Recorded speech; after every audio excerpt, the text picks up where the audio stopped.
Hello, I think we're live. Hi. Welcome to this next brilliant episode of That Special Spark. I'm here with friend and friender to me, like I consider a friend and mentor, Kate Crocco, who is a mindset and confidence coach, and she is here to share with us about her special spark and really help you confidently lean into what makes you unique. So, welcome.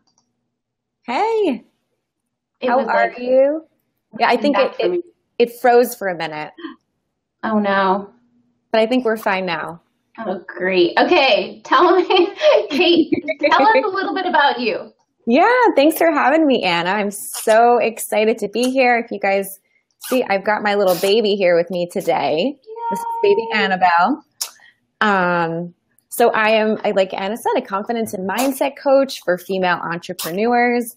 And I really just help women work on any of those fears, anxieties, all the sort of junk that comes with being an online business owner. So you get into, or actually really any type of business owner. It could be a local business, but you have all these expectations of starting a business. You get out there, you go to do it. And then it's very normal for fears to come up, insecurities to come up. So that's what I do is I help you guys, and they can be fears like, getting yourself visible, putting yourself out there in the online space, getting yourself out there in the public space with local people, fears of like sales conversations, also things like boundaries. Like that's something really big I work with my clients on. Just being able to set boundaries with yourself, with your clients, and also with your friends and family. Because if you want to run a successful business, you can't just let people walk all over you or, not set boundaries with yourself. You've got to be able to have a little bit of structure if you want to feel good about it. I love that so much, Kate. Before we went live, I was telling Kate, and I want to share with you guys publicly that Kate was was actually my first phone conversation in this online industry. So I'm so excited to let you share with my ladies, just your wisdom and your presence, because I feel like that was a huge gift to me when I was starting out.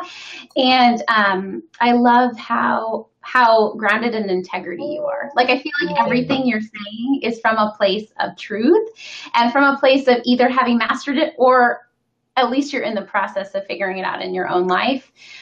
So why don't you take us back to the beginning and let us know how you started for you? Because I feel like a lot of women who struggle with what's my special thing are at the very start. We'll talk about what it looks like later too, but how did this all start for you?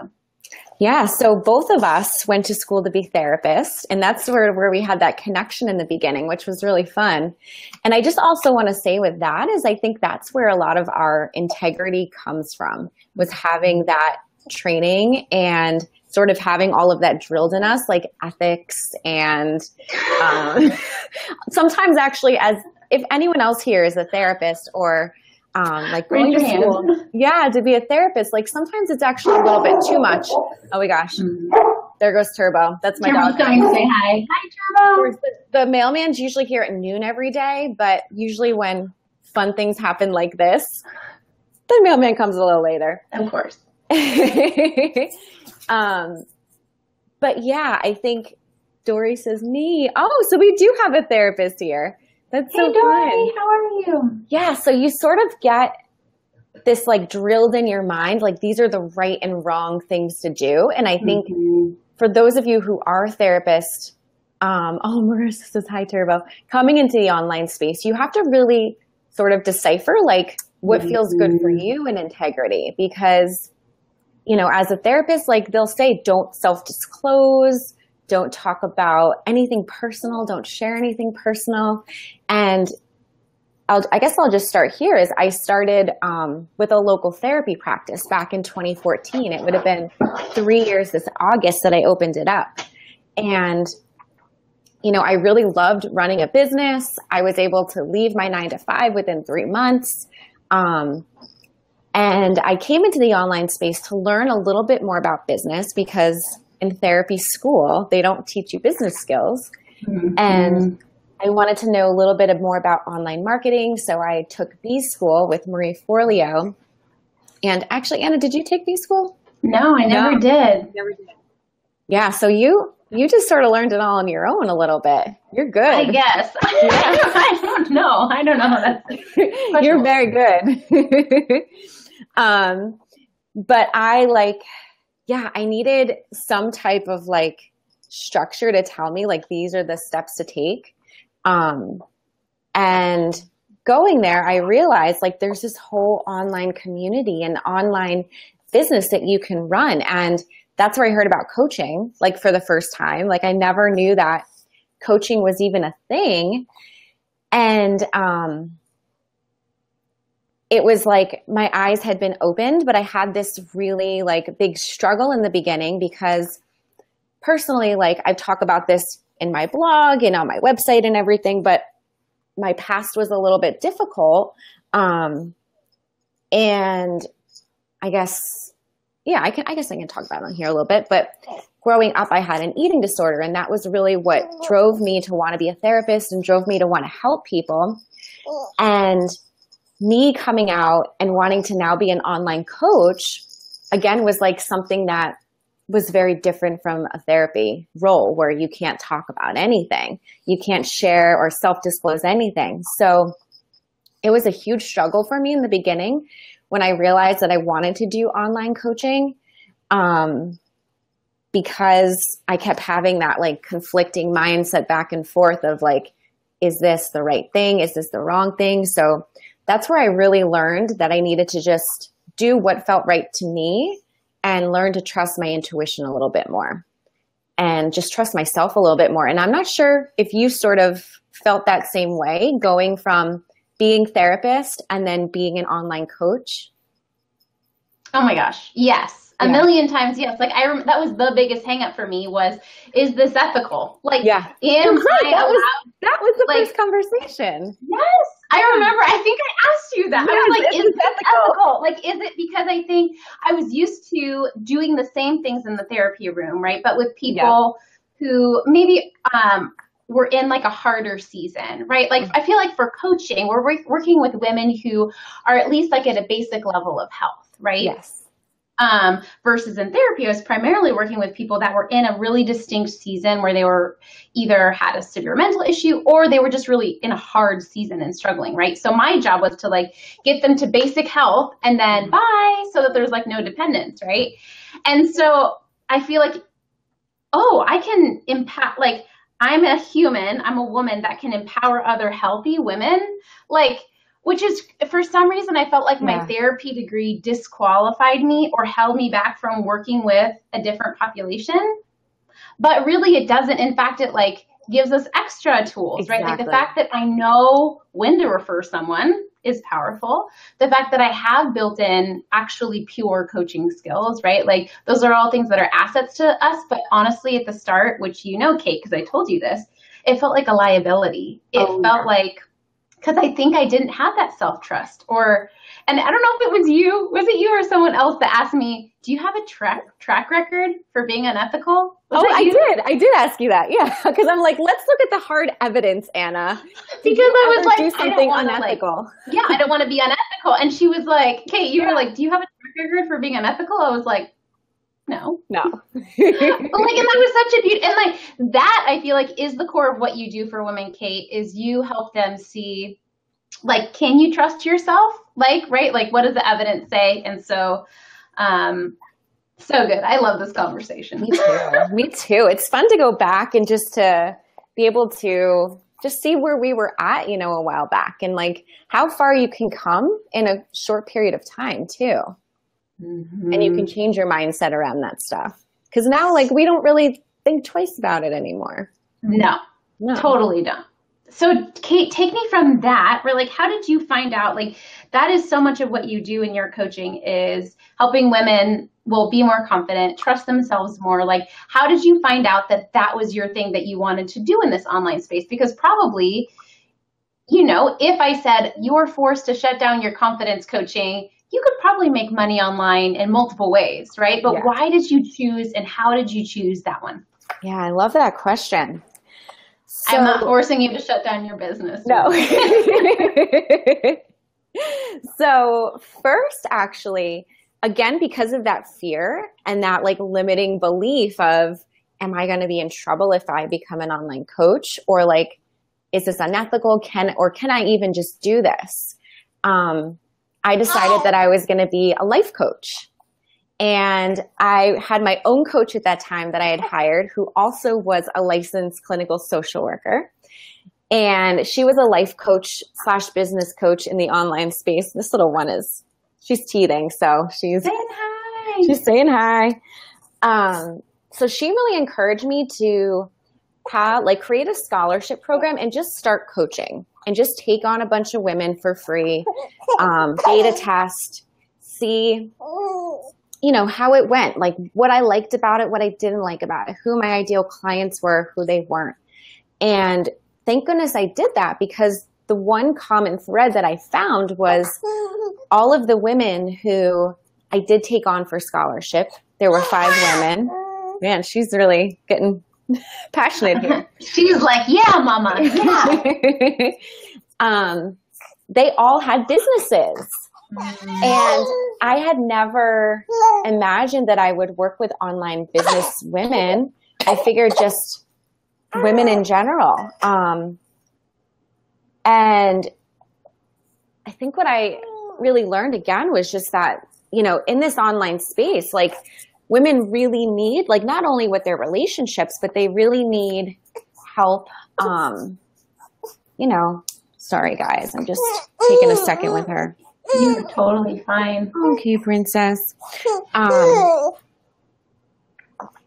Really need help with just all of those, again, like insecurities and everything that comes up with having the online business. Yeah. So my coach at the time had said, you've been really loving like working with these women business owners. Like you should consider doing this and consider helping them with mindset. And, I didn't really know the term like mindset coach then, because I just had never heard of it before. And then my coach had introduced me to it, and I'm like, yeah, that's exactly what I do. And a lot of that is rooted back from therapy and doing, dialectical behavior therapy, really like challenging people on their beliefs, helping them find new tools, new ways to go about their daily lives, to go about, different things that they're experiencing in life. Mm-hmm. So it just seemed to like click, and it seemed like the right thing. And I said, I'm going to try it. Like it's different.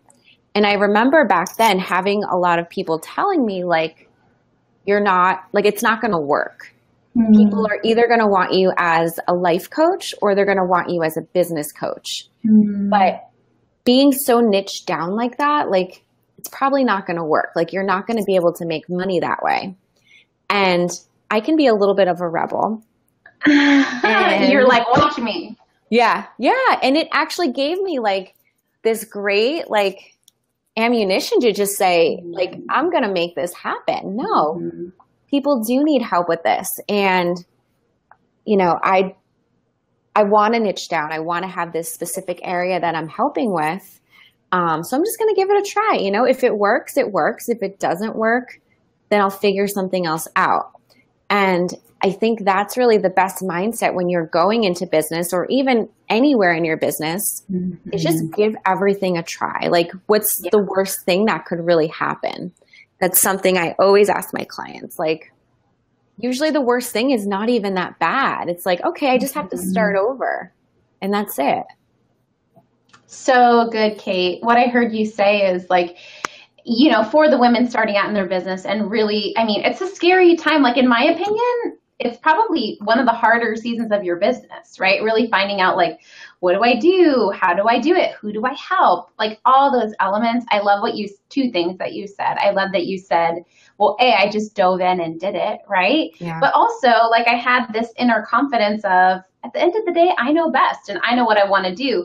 But you did that from like real life feedback, right? You were getting feedback from real women that you were helping, but you also had this place of knowing, like, I think even though there's other voices telling me, I know what I want to do and I know how I want to help these women. So I love that it was like that hybrid of both. Like you were rooted in the real world and like getting out there to support and help people, but you also weren't like overswayed by people's voices and opinions.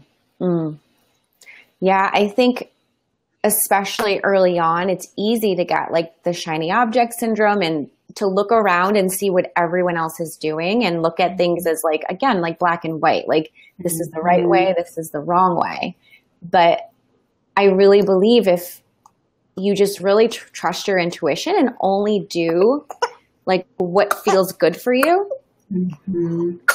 oh, baby girl, do only what feels good for you, like it's all going to work out and you're going to save yourself so much time.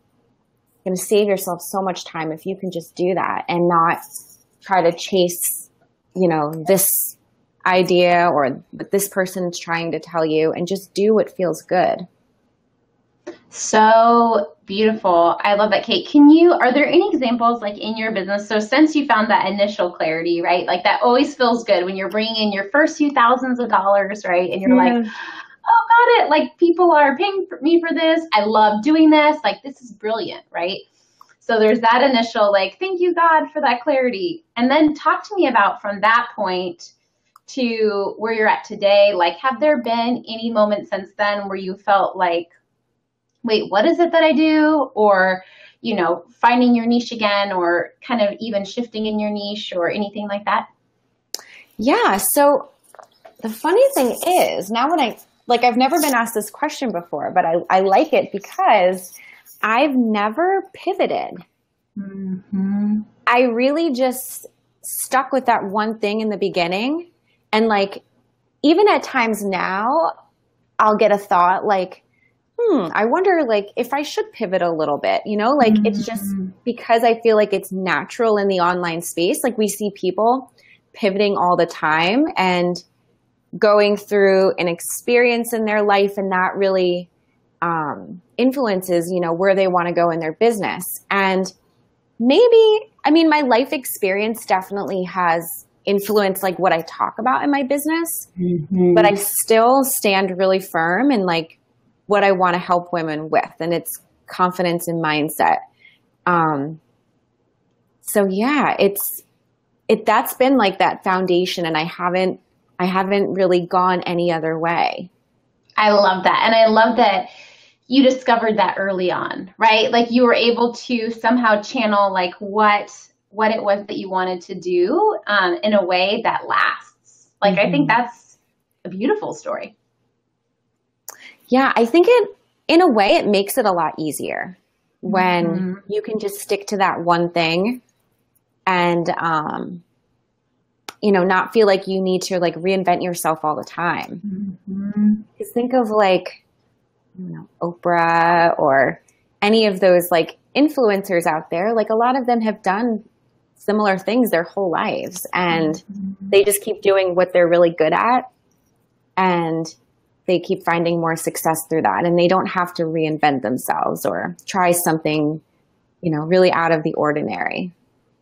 I want to ask you some questions around that too, because I think that's super unique, Kate. And I think a lot of that speaks to your own confidence, right? Because I find I've seen several women, and I've even done this myself before too, but when something's not working in their business, their first instinct is to, and I guess just in life, right? Like when something is going wrong, we look for all these like external things, right? Yeah. Oh, it must be this, or this platform isn't working for me. Oh, I got better change platforms, or this package isn't selling. So I bet, you know what I mean? Like, but it sounds like somehow you've been able to dive in, and where I've seen my clients be the most successful, honestly, is when they do exactly what you're saying, which is, okay, something's feeling off.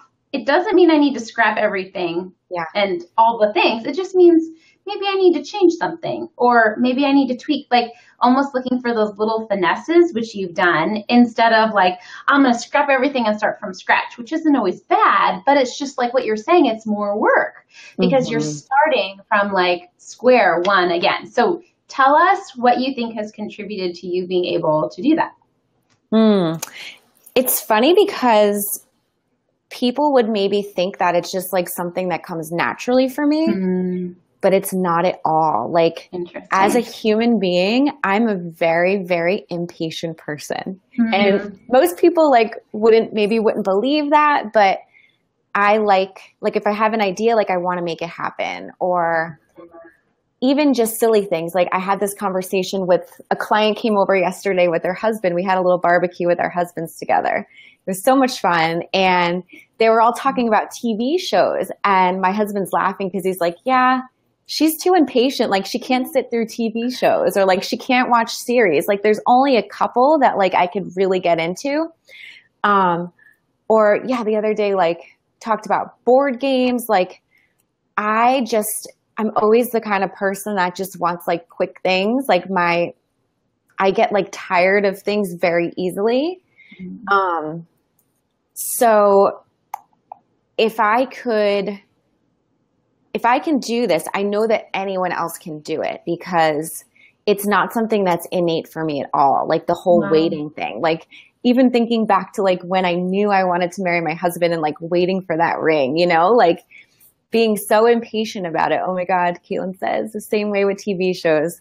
Yeah, like I've never been a super patient person, but the one thing that I really stood firm on in my business is knowing that like anything can grow with time and nurturing. Like anything. And like anything really is possible. So if something's not working, like don't just scrap it, but really take the time to see how you can change things. So I'll even give the example of last August, I launched a membership site because I thought that was the next thing in my business. And, you know, I was like booked up with one-to-one clients. I had launched a mat. I launched like everything last April. It was crazy.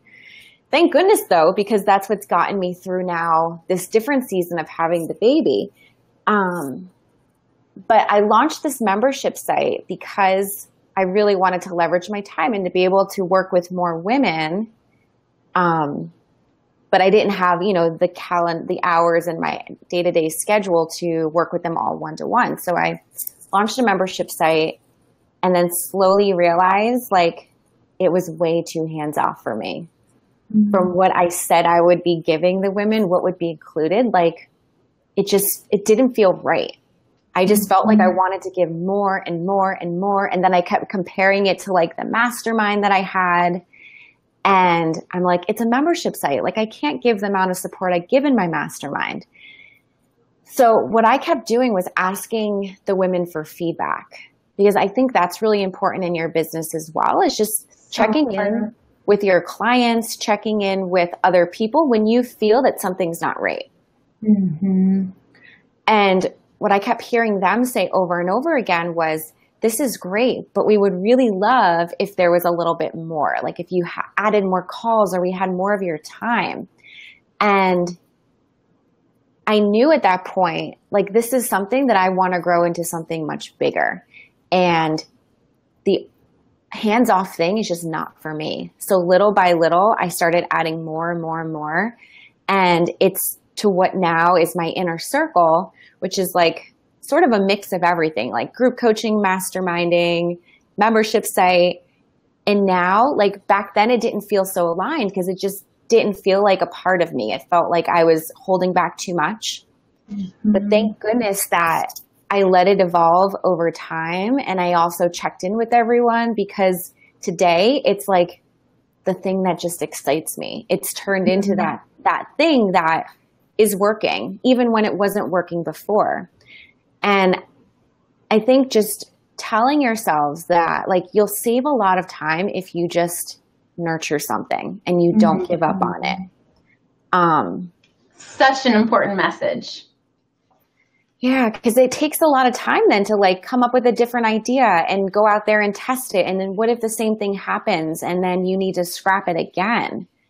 Just give whatever it is that you have right now time. And I think a lot of the women that I work with, I think it's hard because you continually sort of question and challenge yourself. Like, is this something wrong with me? Am I not doing something right?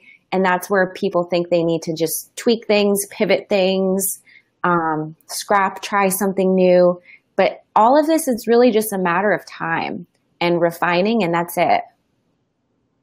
I love that. Caitlin says, so true. Typically, things that grow over time are better and more sustainable. Lou says, hi, Lou. Nurturing is such good advice. It's like having another baby. So true. And I feel like I love that message because I think anything in my business that's successful, there have definitely been points in it where I was like, oh, this isn't working or something's off, right? And I think if we can train our brains instead of like, let's scrap it, right? We ask instead, like asking ourselves those questions that you did, like, how can I make this work, right? Or how do I give it a good amount of time? Like, how do I give it 90 days before I like even look back and reflect instead of like 3 days in or 7 days in, right? Like giving yourself that full amount of time and being able to say, how can I make it work? And not that it is okay to get rid of things in our business. It is okay to make major pivots, but I think you're right. Almost everything is fixable and almost everything is tweakable. So I love, please put in the comments if there's something in your life or business that isn't working for you. And that's half of it too, is giving yourself permission to call it out. Like what if Kate, with your whole membership thing, if you were afraid to put in the membership group, hey, like something's off, ladies, like, will you help me fix it? That took courage and confidence to put, or even to admit to yourself, this isn't working, right? You were able to say that without feeling like a fraud or failure. And so give yourself permission to even write in the comments if there's something in your business that feels off, because that's brave and vulnerable. And then after you admit that, then you can look at how do we fix it, right? Exactly. And it's funny because just recently we did something different in the group. Like we were doing Monday office hours and 2 group coaching calls a month. And a lot of people were missing office hours. And I was like getting a little bit upset, like people aren't coming, what's going on? And I just asked the group, like, what's going on? Like, do you want this or do you want something else? And a couple of the girls said, yeah, we don't need all that time. Like we just don't come because we just don't need it. Yeah. So we ended up cutting, and they said, just cut back. And it wasn't that there was anything you were doing. And I think it's so easy to take that personal, right? Like, am I not entertaining enough? Am I not helpful enough? Right? Like, is there, but I love that you were vulnerably able to ask and they were able to reflect to you and say, actually has nothing to do with you at all, which you guys, right? It almost never does. Yeah. Yeah. I love that, Kate. I love this. I love this conversation because I feel like it's such a good supplement to the other conversations we've been having in helping women when they are feeling like something isn't working, right? So, okay, so you gave us some practical tips, but what other tips can you give us around if something's feeling slightly off? So you can ask the people about it. You can kind of check in with yourself, but what do you feel like, what other things have helped you really stay on track and kind of build on your momentum instead of like scrapping things? Yeah, when things have felt off or I just needed clarity, for me, the thing that helped the most is just stepping outside of my business and completely turning off, like even like right after I had the baby, I think all the hormones and everything, like I just was feeling a little bit disconnected and I didn't understand what was going on. And I said, like, I need to completely unplug for like 2 weeks. Because when we're in our businesses, like even on maternity, we still want to engage. We still want to be out there, like, because we love it. But something felt a little bit off. And I said, I'm going to give myself permission to just like sort of just go away for a couple of weeks and close the laptop and not engage and not really think about business. And it gave me so much clarity. And like, I came back and I had all these great ideas and I realized like, I want to have a different format in my business now. Like I want things to fit around the schedule of me being a mom and not me being a mom trying to fit our schedule as a family into my business. So giving myself permission to saying, all right, I have only 2 days a week that I'm really going to fully be in my business now all day long. And then the other days are days that I can do behind the scenes kind of stuff. But again, just like, if the clarity is not there, don't force it. Really don't force it, because the more you force, the more resistance you're going to feel. You just need to step away. Oh. And when you step away, that's where the clarity comes from. And I know it's really hard and it's scary because we feel like if we step away, things are going to fall apart, or we're going to lose, people are going to forget about us. Like, we're going to lose touch with our clients. Like, and the reality is it's not that long, right? Like, we don't need a lot of time to find the clarity. And most people don't even notice. We're like warning them, Exactly. I'm going to be away, I'm going to be away. And then people are like, what, you were away? Yep. Exactly. And I think that the more, like, time that you give like, the more that you're into the stepping away, the more that you really just put yourself into it and not even think about the business or have any guilt or anything, the faster the clarity comes. Mm-hmm. Oh my gosh. We are totally on the same. I was like Periscope hearting. Heart. I forgot about Periscope. I was only on it for like a week because I was like, this platform is not for me. But like, I love like the heart. I was hearting all over what you were saying because I so believe that it's true. And I literally was just in kind of a business foggy season of unclarity. And I knew that I needed white space. I knew that I needed that CEO time. And I even did some like unplugging from my business. But like you were saying, I feel like what really did the breakthrough for me was not just creating that white space, but planning ahead in my business. Kind of like I actually did something similar for my maternity leave. And that was such an inspired, sweet time.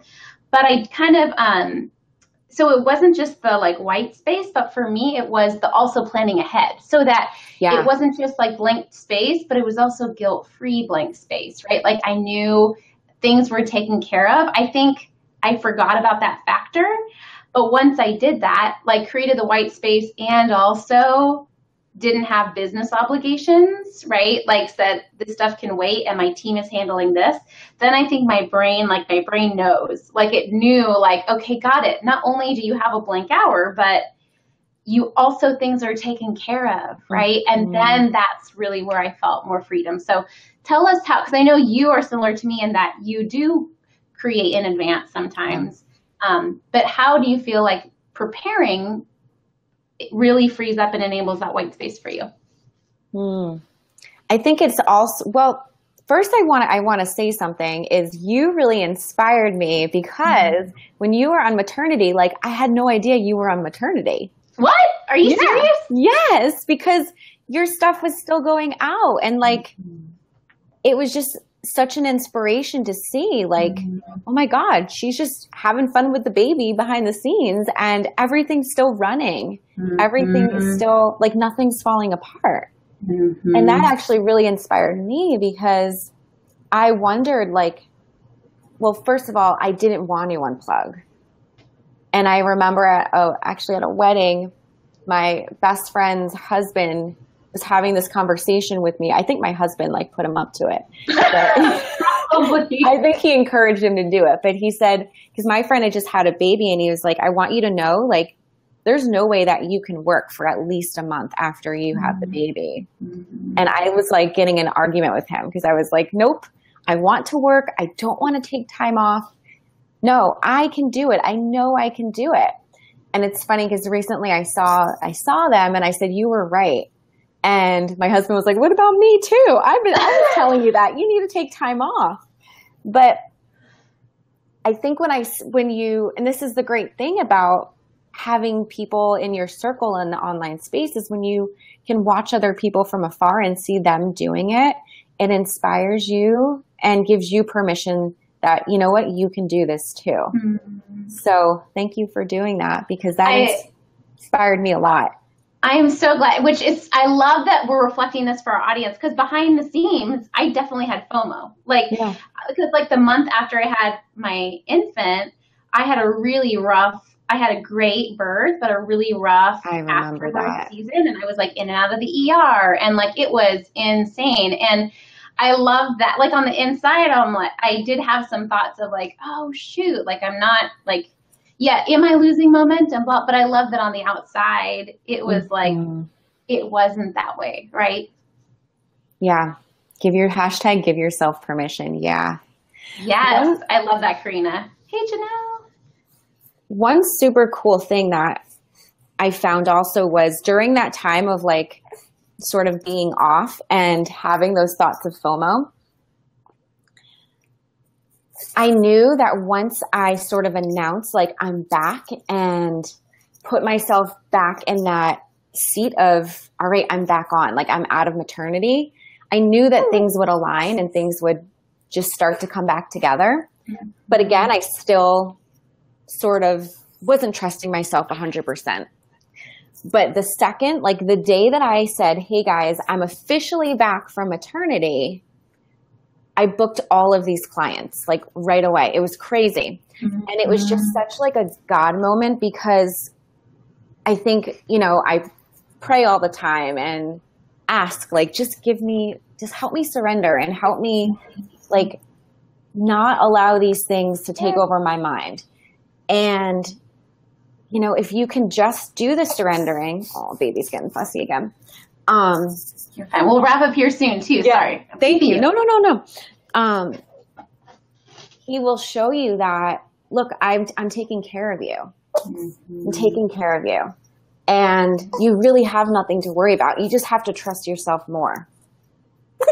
So good. I love that we like started this and ended this with that like self-trust, right? So whether you're at the very start of your business or you're like further in, like there's something there for all of us. Okay, we'll wrap this up. But before we go, how, besides your beautiful group, the Confident Ladies Club, which I'll link to, tell us about where people can continue to follow you if they're like, I love this Kate person. I need to hear more. Sure. So if you go to my website, www.katecrocco.com, CROCCO,